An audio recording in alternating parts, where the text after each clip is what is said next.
Morning, Floyd's Ops Christian. Hope everybody's having a good morning so far. I know we've had some baptisms today, so certainly a day of celebration there in Floyd's Knobs. Today I wanted to focus the message on the man that actually baptized Jesus. And John the Baptist, really, when you think about it, what an unbelievable man when you read the Bible and you really find out about his life and the life that he lived. And we know that when Jesus originally approached John the Baptist to baptize him, John was reluctant at first, which you can imagine, and didn't really want the responsibility of baptizing the Son of God. But after Jesus talked him into it and said that this is the way that we need to fulfill the prophecy, John the Baptist went through it and did baptize Jesus. So it makes you wonder what was so great about John the Baptist to have the privilege to be able to baptize Jesus. And I think that when you read the scriptures, one thing that Jesus certainly had to like about John the Baptist was his vision. And they talk a lot in the Bible about vision. And back in the day of Jesus, a prophet was also called a seer, just a person that sees.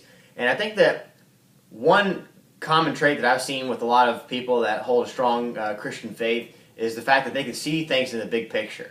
And I think that that's what John the Baptist was able to do so well, and I think that's what we need to challenge ourselves to do better, is to always see the big picture. And a couple of Bible verses that correlate to that, we're going to read out of Jeremiah, and these are verses that we know. Jeremiah chapter 29, verse 11, "For I know the plans I have for you, declares the Lord, plans to prosper you and not to harm you, plans to give you hope and a future."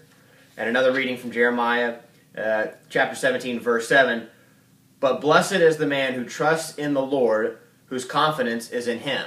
And I think what we can take from those two passages is that the true blessed man is the one that knows that in the big picture, in the long haul, God is going to be good to us. And what that allows those people to do is when roadblocks come or things that pop up along the way that might not be pleasant, some that we don't necessarily want to deal with, or there's a whole host of things that can happen along our Christian walk that some people might see as a hindrance or some people might see as a defeating moment, but people like John the Baptist with really strong faith can see things more in the broad spectrum and know that God has plans to prosper us in the long run. So that means that if we can trust that plan and know that He set us on the right path, we can see the big picture, and we can be able to see through little things that happen, or we can be able to see through just what's on the surface of somebody, and that is what makes a seer, a person who sees, or somebody with great faith